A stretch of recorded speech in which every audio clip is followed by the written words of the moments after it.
You are now listening to the Going North podcast with your host, author and speaker, Dom Bregman. And every Monday and Thursday, you're going to hear the voice of a different author share their stories, expertise, and their struggles that they had to overcome in life to leave you inspired to get more out of your life. Be sure to not only listen to this episode, but share with others, connect with the authors, and always advance others to advance yourself. Now let's get on with the show. And today on the Going North podcast, we're bringing some fabulous humans from across the globe. Today is no different. It's episode 200, baby. 200. That's right. 200 episodes in, plus all the bonus episodes included. 2 years of interviewing wonderful humans from across the globe. And today is definitely no different because we got a superstar in the house, baby. A superstar. Because after all this time interviewing millionaires, future billionaires, black belt martial arts founders, fellow podcasters, best-selling authors, we got some of all of that today because today's guest, she is accredited in psychopathology as well as special education. And not only that, she's also the queen of dreams in her syndicated columns, as well as a PR guru, video podcaster slash radio host of Dreaming Healing. So we've had a dream maker on the podcast, but now we have the queen of dreams, baby. That's right, a queen of dreams. So tiaras and crowns all day. And not only that, she's the queen of dreams because she's also a three-time breast cancer survivor whose dreams diagnosed her illness missed by the medical community and the tests on which they relied. That's amazing, folks. This is the first ever three-time breast cancer survivor. And in addition to all of that, she's also a multi-award winning author as well as a dream expert who's been seen on Dr. Oz, Doctors, NBC, and CBS, as well as dozens of others. And not only that, she also is known for her award-winning book that won an award from Nautilus in 2018 known as Dreams That Can Save Your Life.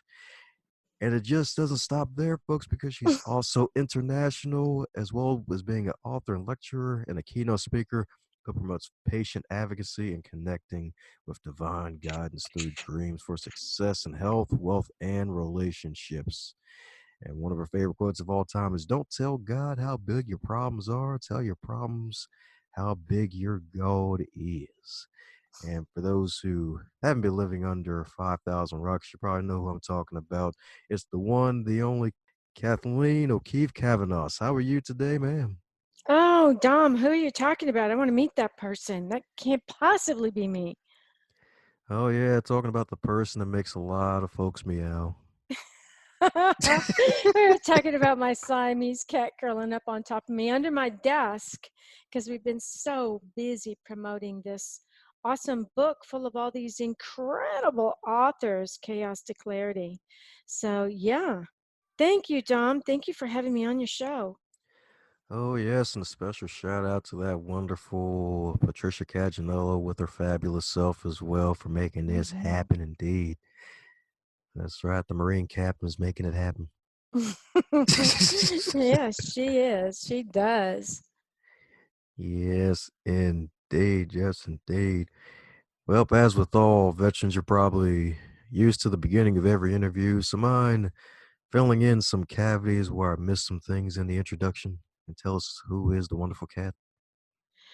Oh, well, thank you. Well, I am a three-time breast cancer survivor whose dreams diagnosed my illness when it was missed by the medical community. And I don't want people to think I'm poo-pooing my doctors because my doctors saved my life, but so did my dreams. My dreams came in and diagnosed the illness when the medical community had missed it, which happens at about 30% of women when they have mammograms, blood tests, physicals. It doesn't show up. But then my doctors stepped in once the pathology reports validated my dreams, and my doctors saved my life with their treatment. So, it's like dreams and doctors, dreams and doctors. And so I am the woman who had Franciscan monks come into her dreams and tell her she had breast cancer. Oh yeah. When I read that in the book, I'm like, oh my goodness. Like, wow, all right. You Especially don't when have that that one twist every day. happened. Yeah. You wake up from those kind of dreams and go, "What? What did I just dream? No way. That can't be. I want to believe my doctors. They say I'm healthy. I want to believe them." But you can't argue with those monks. That's right. They've been chanting in the mountains for centuries. Like, you gotta trust them, right? Mm-hmm. Yeah, I guess you do. And they were right. Oh, yes, indeed. They were right on multiple occasions. That's right. Survived it 3 times and came out still with some fabulosity under her belt. Hmm. Yes, it did. So, what do you think really originated the power that you have to be able to read and recognize these dreams that just came upon you and to be able to use that to not only help yourself but help others? Well, it helps if you if you learn your dream language. And so, although in the dreams that I had with the Franciscan monks, there wasn't a lot of symbolism, there was some symbolism, like there was a white feather. After the third time I had the dream with the monks, they handed me the white feather and told me to go back to my doctors who were saying there's nothing wrong with you and use that feather to cut through their red tape and their arguments to get the tests I needed. So, although that is a symbol and you have to kind of learn your symbolism with your dreams, the monks spoke to me. They said, "You have breast cancer." They took my hand, they placed it on my breast, and they said, "Do you feel that?" And there's another story in the book, Chaos to Clarity, and it's Tammy Knox. And Tammy Knox had a dream, and her dream was a beloved person who had died kept coming into her dream when she was very sick, and the doctors could not figure out what was wrong with her. And this was for years. She couldn't figure out what was wrong with her. And she kept having a dream in which this person would come in and say, "Sally sighs. Sally sighs." And she'd wake up and go, "Sally sighs? What's wrong with Sally? Why is she sighing? Why is she so unhappy?" And it wasn't until she put those words together and started really, really thinking about it that she got some ideas, went back to her doctors. They did a second set of tests and they found out what was wrong with her. So dreams have a very important part in our life and in our health. And my radio podcast that I do on Dream Vision 7 Radio Network, I named it Dreaming Healing because I think our dreams are so important in our healing. Amen to that. Amen to that. Dreams are definitely important. And funny enough, I guess sometimes they can even feel like those deja vu moments too. They can. And sometimes they are. So I really do believe that we live multiple lifetimes. And sometimes I think when we come back into this life, we can bring, like, just like we have muscle memory in this life, we can bring past life memories with us. And maybe we went through a similar experience in a previous life and didn't survive it. And now we brought that information with us this time to help us get over that bump in the road, as it were. Oh yeah, it's kind of amazing. It's like they say about certain folks, like, "Oh, they've been there before. Yep, they've been there Mm-hmm. before." Mm-hmm. That's true. And the beautiful thing about it is that you're able to actually add your stories to this collective whole. So, what inspired you to take on a co-author project to bring other folks together? Well, not forever, but together to make this peanut butter and jelly sandwich goodness. I like that peanut butter and jelly sandwich. Patricia Caginello and I were introduced by a mutual friend. And then when she saw that I had two books published and had won a number of awards. My first book won 4 awards, and my second book, Dreams That Can Save Your Life, Early Warning Signs of Cancer and Other Diseases, which I wrote with Dr. Larry Burke out of Duke University Medical. She said, "Why don't we write a book together?" And I thought, you just took the words right out of my mouth. I was going to say the same thing because there are so many fledgling authors out there who are looking for an opportunity to get their stories into a book and get it published by a conventional publisher, which is what Secret Stories is, and get that message out to the world. So we decided that by doing this, we would actually be accomplishing two goals that we both had in our life. First of all, we would be sharing really important stories that could make a difference in the world, and we would be helping other authors by giving them a hand up, something that doesn't happen that often. And you can feel that energy in this book because the authors who wrote the stories in this book are amazing. Their stories are profound. And I talk about the butterfly effect in this book, how we're all connected by universal oneness, and we're using a universal voice to tell these stories because the authors are coming from all around the world. And with the chaos to clarity, using the butterfly effect, the concept is that these little tiny butterfly wings that are flapping like right here, right next to us right now, can be felt all the way over in China because we are all connected through universal oneness. So we thought, what if we could make stories that were put stories in this book by authors that were so profound that the flapping of these little wings here could be the wind beneath somebody else's wings somewhere else, and possibly the breath of life in still another place. And that was the premise for writing this book and the stories that we chose to put in this book. Ah, beautiful right there. Beautiful right there. So it looks like all the spider webs came together. You and Patricia got inside of a cocoon and evolved into one giant butterfly with, what was it, 20 other folks to make this wonderful butterfly of a book come together, huh? And yeah, it's actually 30. We kept getting stories in that we couldn't resist. I mean, Patricia told me one time, she goes, "That's it, we can't take any more stories." And I said, "Yeah, but I have one more that just came in and we just have to put it in the book." So there came a point where she just, said, "Nope, that's it. There's no more." And I said, "Yeah, I agree." Ah, fabulous indeed. So will there be a Chaos to Clarity 2 in about a year or two in the future from now? Well, we see this Chaos to Clarity, Sacred Stories of Transformational Change as the first in a whole series of books. We were talking about just doing a trilogy, but we keep coming up with new ideas and we're running into new authors all the time because we're connecting with fabulous people like you who are connecting with other fabulous people, and those fabulous people are finding us and they're going, "Oh, we want to be in your next book."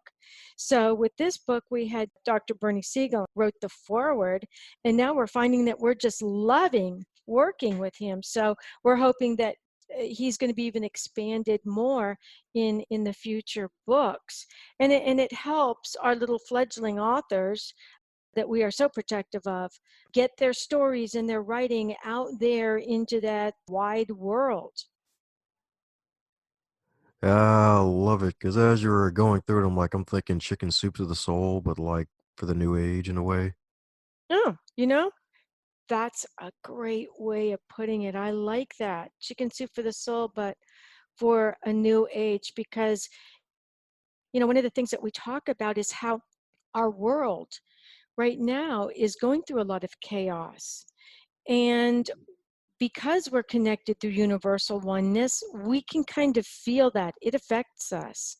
And so by sharing these stories in this book and leading by example, it's a way of putting our hand out to others who are maybe in a state of chaos and saying, there is a light at the end of this tunnel. And no, it's not another train. It's us. We're here for you. So yeah, it is a very relevant book with stories in it that are timely, that are sometimes connected to other books as well. But we have authors in here who have stories about addiction, and there's such a problem with addiction right now. And then there are also stories in here about divorce. How, kind of divorce is almost like another form of death when you go through it. And that's very relevant right now. So there's a lot of relevance to these stories of chaos to clarity in this book. But one of the most incredible threads that run through this whole book, and we didn't even realize it was there until really the book was going through the publishing pains. It's like birthing a book. And we suddenly realized there was this golden thread that ran through the book. And that thread was every single author in this book, when they were in their darkest moment, went out and found a way to join an organization or create an organization to help others who were in a similar chaos or crisis. And by doing that, they helped themselves into their own clarity and pulled other people right out behind them.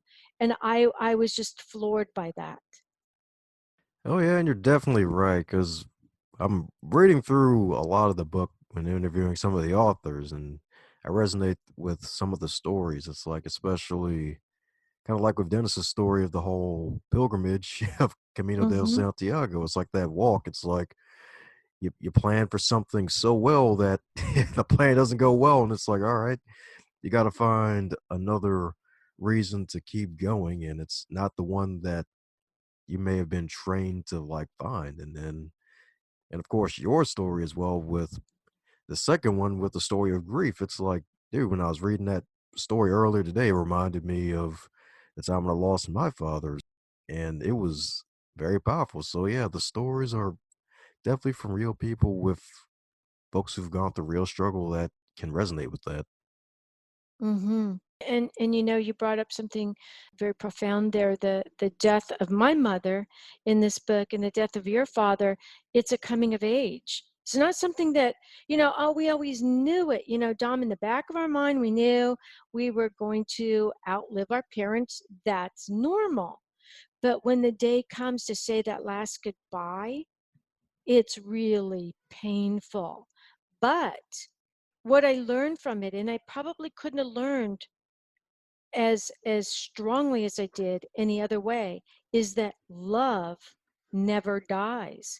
Even though my mother had died a few hours before, when I went to sleep that night and I laid down in bed next to my husband, I felt her behind me, I smelled her perfume, and I knew that she was there to give me comfort because she knew how distressed I was by her death.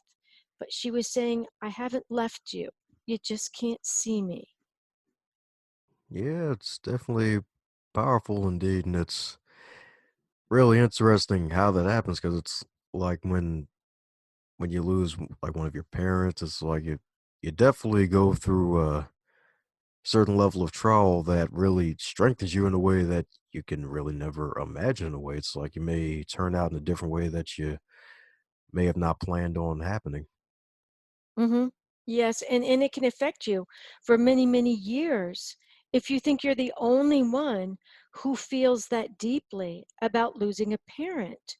But the truth of the matter is, the baby boomers right now are actually becoming orphans. I just realized that the other night when I was talking to somebody else who said, yeah, I just lost my second parent and I'm an orphan. I'm like, what? You're in your 60s and you're an orphan? He said, yes, it doesn't matter what age. When you lose both your parents, you become an orphan. And it suddenly dawned on me. This is a coming of age, a rite of passage that many baby boomers are going through. And it can be very disturbing to them. And so these stories in this book can help them find ways to work through that anguish. Oh yes, indeed, yes, indeed. And it's just something we all have to really come to grips with because I mean, it's because not only that, with the baby boomers becoming orphans, it's like there's a lot of folks who are just who have aging parents. It's like it's a growing area, especially in the U.S. It's just amazing. It's like more People just dealing with the fact that the parents are aging, and some may even get that Alzheimer's or dementia, and it just makes it even worse because it's like, all right, it's coming, but it's like just the process of knowing it's coming, it just makes it even more painful. But eventually, thinking of ways and just hearing how other people overcame those setbacks and just becoming stronger in the process. And it's all part of change. And change can be painful, but without change, there's no hope for a future. I mean, really, just look at the dinosaurs. They couldn't change. They couldn't adjust to what their environment was going through. Our environment is going through massive changes right now, but we're able to adjust to it. As human beings, we can adjust to it. And we've always been able to adjust to it from the time we were cavemen. So we've moved from cavemen and out of our caves into smart homes. But change is still difficult for us. And it's deeply embedded in our psyche not to change because as humans, we love routine. So we resist change to feel in control. But then when we're faced with it, through some of the conditions that we were just talking about, we have to find that within us that allows us to embrace that change as something that's good. Whether the routine is working or not that we're doing, when we need to embrace that change, we still need to adjust. We must adjust. And so, one of the benefits of the stories that are in Chaos to Clarity is they can help us adjust because that adjustment can be painful. Oh yeah, it's like working out for the first time after you stop working out for like 10 years or something. Hmm. Yes. Yes. That's right. Just passed out, sweaty on the floor, like, oh God, no, I can't go back. All right, 10-year hiatus. Press the button again. Oh gosh.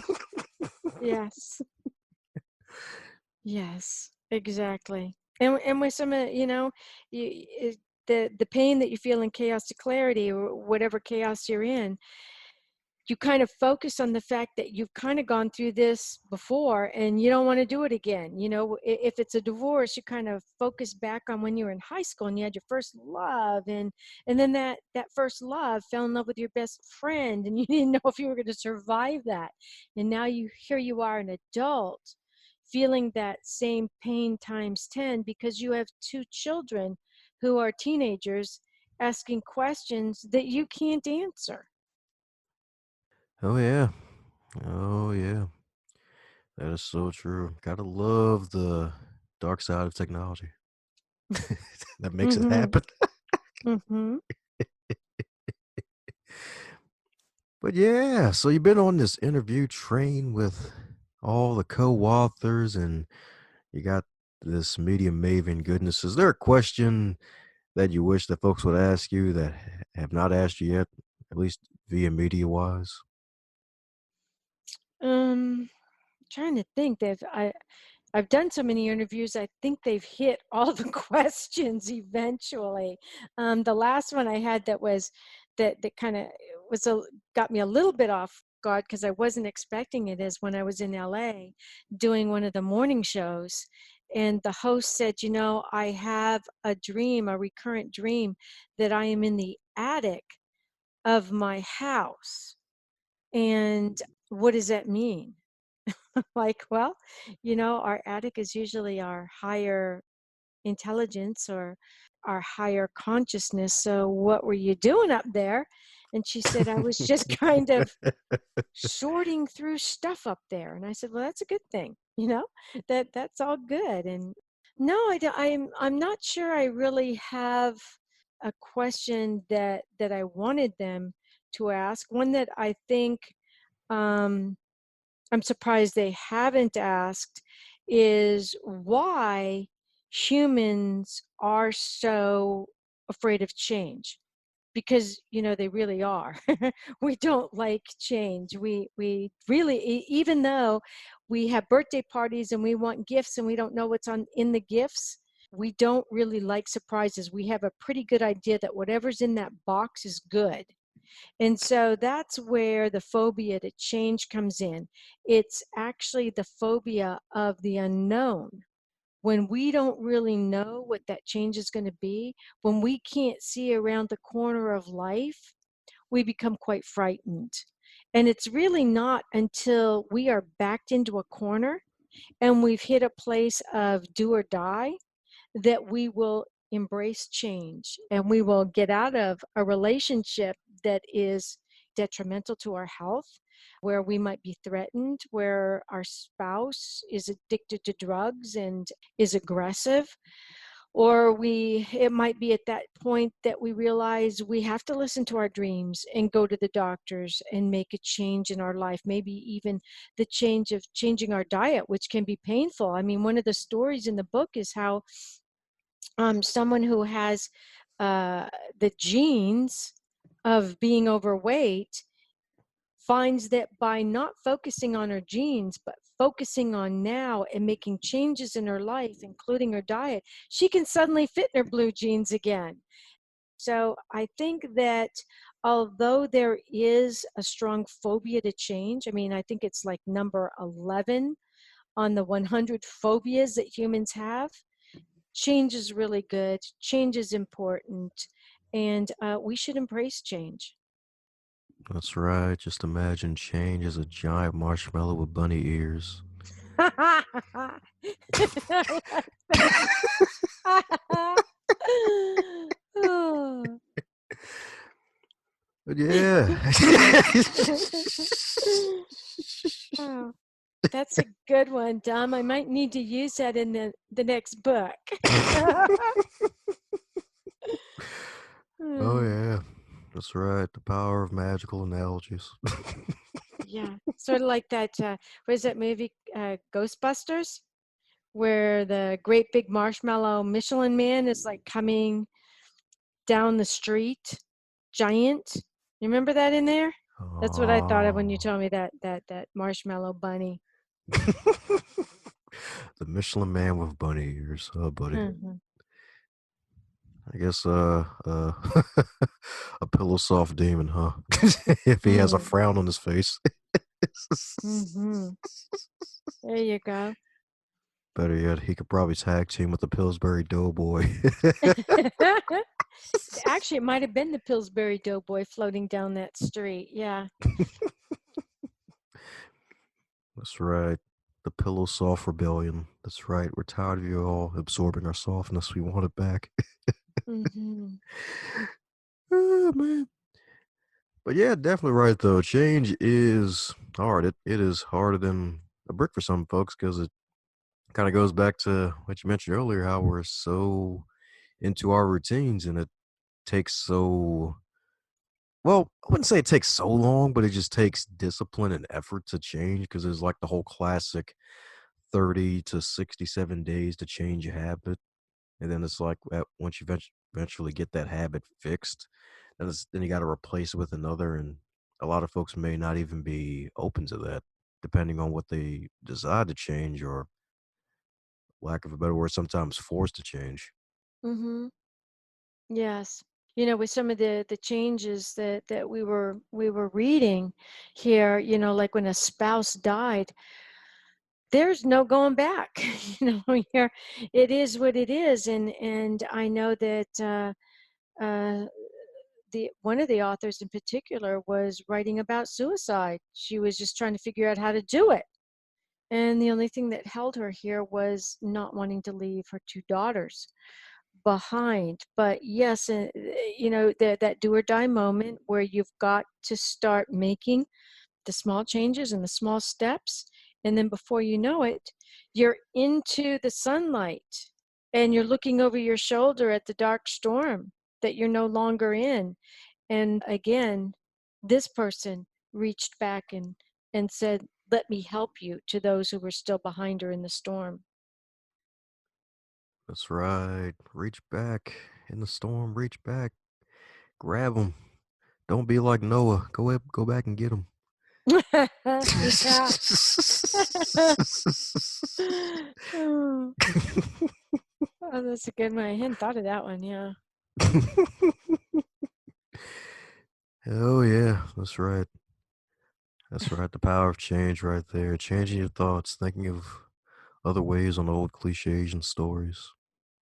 Hmm. That's right. Almost like the candle under the bed sort of thing where, yeah, not supposed to put a candle under your bed and hide it from people because you'll set your bed on fire. Yes, you will, Jack. Be nimble. It's like, I was just trying to hide my gifts. No, that's not how you do it, sir. That is not how you do Yeah, it's true. And so the people, and some of the authors in the book, one parent who lost her child, the daughter was found dead by her roommate. This was the first time she had ever written about the story. This was the first time she came out of that chaos enough to write about it to help someone else. And she hasn't agreed to do interviews yet, but I can understand that. I'm not sure if I were in her situation. I'm not sure I could get through an interview, not even with you, Dom. As much as we're laughing and having a good time, I think it might be too painful for her. But she's taken the first steps by writing it. it. Ah, that's what I'm talking about. Yeah, because brick by brick, it takes time, especially with something like that. Because that cuts hard. It's like yeah, grief over losing a parent. Yeah, that's hard. But it's like, what happens if you lose your child? Like, dude, and that's it's like a whole nother level. It's like, hey, this is not part of the script. This is not the script that I signed up for. Mm-hmm. Exactly. That's exactly what you think of when you're in that play. It's like, no, I don't want to be in here anymore. I don't want to play this game anymore. This is not fun, and I'm not sure it's ever going to be fun again. But yeah, we do make it through. And what's so uplifting, I think, Dom, is the realization that all of this crisis and all this chaos that we go through, it's really just momentary, and it's only now that all the people that we love that are gone are only a dream away. And our dreams are sacred doorways to the divine. And it's ways that we can connect with our loved ones. And it's also the way our spirit guides and guardian angels connect with us right through those doorways. And we're their job, and they really take that job seriously. Ah, beautiful. I'm glad you said dreams because I remembered my follow up question from like 10 minutes ago. So for those, yeah. So since you interpret dreams and you're the queen of dreams, do you think there may be, I guess, a lack of spiritual development or some other type of reason if someone may have not have had a dream in a while? Like, I mean, sure, there may be daydreaming, but like with the dreams that maybe when they're in sleep, you think there may be a reason why a person may have not dreamed in a while? Well, yes, it can be. There are a number of reasons. One is many of us are so exhausted when we go to sleep, Don. Our head hits the pillow and we're out. We just fall into such a deep, deep dream. We go right through REM into way deep down into our dreams that we can't remember them when we come up, because when we come up as fast as we went down. The alarm clock goes off. We pull ourselves out of our dream, we bolt out of bed, and we start running around, uh, getting ready to go to work, get the kids up, whatever it is that we need to do, take the dog for a walk before the dog goes to the bathroom, on the floor, whatever it is, we got to move. And then our dreams are gone. Even if we were able to bring it out with us, poof, it's gone, just like smoke in the morning. That's one of the reasons. Another reason is many of us are on medications to help us deal with the chaos in our lives. And those medications can block our dreams, although we can still get around them. And I'll tell you how we can do that. And the third reason we may not remember them is we may be doing everything so well. that there really isn't a reason for guidance unless we ask for it. So there may not be a reason for us to remember them. I don't always remember my dreams because sometimes my dreams are like a movie. I'm just in the dream to relax and enjoy some time out of reality. It's like going to the movie theater. So I don't really need to remember it. Did that kind of answer your question? I kind of got off on a tangent there and I don't remember what your question was, Tom. All righty, good. We're both forgetful. I love it. But Oh gosh.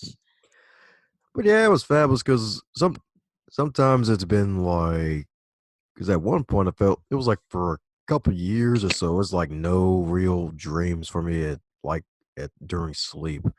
And then if I did have a dream, I'd wake up and forget the darn dream. So I was like, yeah, yeah. I was Hmm. just a Hmm. little curious about that one. Yes. Well, one of the ways I help people to remember their dreams is I use the acronym SO DREAM. S, it means set your intention. So before you go to bed at night, you want to set your intention, even if it's as simple as to remember my dream or to meet your spirit guides or to maybe have your loved one come back into your dream. So set your intention. You can even write it in a dream journal. And then O is organize yourself. Put a dream journal beside your bed, have a pen or a pencil there, something to write with, or your phone. You can record it on your phone, any kind of recording device. And then D, realize you will dream. Everything dreams, everything alive, kitties, dogs, your bird, everything dreams. So know that you do dream. It's just a case of remembering it. And then R is remain in your dream position when you wake up. When you wake up in the morning, don't bolt out of bed. Stay in that same position and come up out of your dream as slowly as you can. Start training yourself to come up slower. And then E are what are the emotions that you felt when you woke up? Were you happy? Were you sad? Um, all of those emotions are important because it's going to tell you about the dream you had. A is add to that. Did you see colors? Did you see people? Did you hear words? Where were you? Add all that information in your dream journal. Underline the words that are important to you because those words are part of your dream language. And then M, mean. What do those underlined words mean to you? Because if you see a snake in your dreams, okay, Dom, let's say you see a snake in your dreams, and you're afraid of snakes, that might be a warning to you. But when I see a snake in my dreams, I think of it as the Kundalini, so I know to pay attention. There's going to be a real big spiritual message in that dream for me. So that's so dream. And if you stick to that, it will help you remember your dreams and what to do with them when you do remember them. Oh yeah, definitely. Definitely. Heck, even journaling the dreams, that's definitely something I try to do whenever I have a strange dream, is just to journal it down and write it down so that as soon as I wake up, so that way I don't forget it. Because I already know if I'm going to fall back to sleep, if it's like 4 a.m. in the morning after having the Mm-hmm. dream, I already know if it's 7 or 8 a.m. a few hours later, I'm going to be like, what the heck was that dream about? Oh, well, Mm-hmm. time to get on with the day. Yeah, that's why you have to write it down. And it's interesting, Don, because a lot of times your spirit guides or your guardians in your dreams will wake you up in the middle of the night or 4 in the morning so that you will write it down because they know that that important message is going to be lost. But don't worry if it does get lost because our dreams have a way of recurring. And you'll get the same message in a dream 3 or 4 different ways. So if you don't remember the one at 4 in the morning, you'll probably have it again just before you wake up in the morning. All righty. Beautiful indeed. So that means that fur coat and that Cadillac will be coming right back. That's good. Let me stop. That's right. Well, if you're riding around in a Cadillac in your dreams, Tom, your Cadillac's your life. Our car is our life. So you got quite a life. Got a big one. Oh, good. All right. Larger and cooler than 30 cucumbers. That's right. Yes. Yeah. So what color is your Cadillac? Oh, it'll be royal blue in this case. Oh, blue's a nice color. That's a good dream color. Mm-hmm. Spirituality. So is purple. Oh, yeah, that's right with that royalty indeed. That's what I'm talking about. Yes, what I'm talking about indeed. Well, that's beautiful though, and that's solid advice for those who got the dreams. And it's good to know that they come back in the future in another form, or actually, most likely an unexpected one too. At that. Mm-hmm. Yeah. Oh, yes, indeed. Yes, indeed. Well, but as with all magical dreams, they give knowledge, and knowledge is power. So if you're to wake up tomorrow and you're at 25 again in the current year of 2019 with all of your amassed knowledge and experience, what advice would you give to yourself? I would say roll with the punches. Trust in your higher power because your higher power knows everything that you're going through.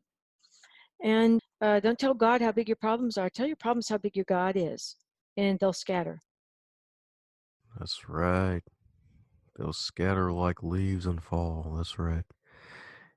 Especially when they pull out that leaf blower. Yeah. That'll do it. Think of God as that leaf blower. Oh, yeah, that's right. All unlimited energy, blowing all the leaves. That's right. All of the leaves, so that way they'll leave. There you go, play on words. I always love that. Oh, yeah, that's right. Playing on words like playing on the drums.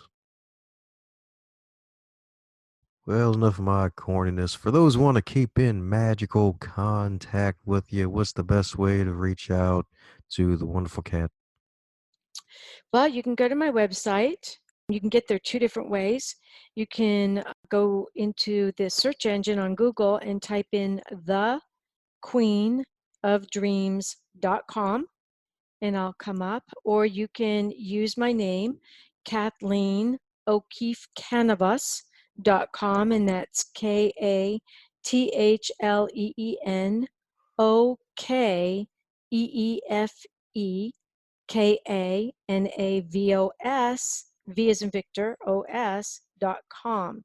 And you can hear me on my radio podcast on Dreaming Healing, Dream Vision 7 Radio Network every other Tuesday, the first and third Tuesday of every month at 6 p.m. Pacific, 9 Eastern Standard Time. Oh, yeah. Well, there you have it, folks. Go on out there. Head to the wonderful Queen of Dreams website. Head to Kathleen's website. Grab all of her goods. Grab like 30 copies of Chaos to Clarity. Share 'em with your friends, your family. Share 'em with your cat. That's- Yeah, it would make a great stocking stuffer. I'm going to take them to New York and give them to all my family for Christmas. Ah, there you go. There you go. That's how you stuff their stockings. Mm-hmm. That's right.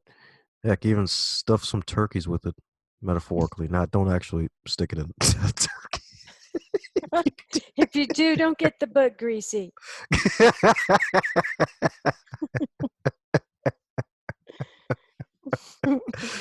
That's right. Stick it in, call it chaos, and then you pull out the book. We call it clarity. It's like, oh, nope. I have clarity now. A book should not go inside of a turkey. All right. There we go.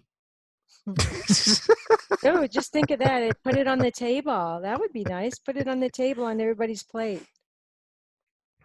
There you go. That's right. And then have the brain dig in. Mm-hmm. That's right. Grab a fork and a knife. Heck, even a spoon for all the good spooning. Well, anyways, for those still listening, any parting words, Kat? Be true to yourself, stand in your power and speak your truth, and face the wind. And life is always changing. So embrace the change and let it make you stronger. Thanks a bunch for your listening ears on the Going North podcast. I hope you really, really enjoyed that episode. If you enjoyed the episode, be sure to share it with your friends and family, especially those who love podcasts and love listening to some inspiration and motivation.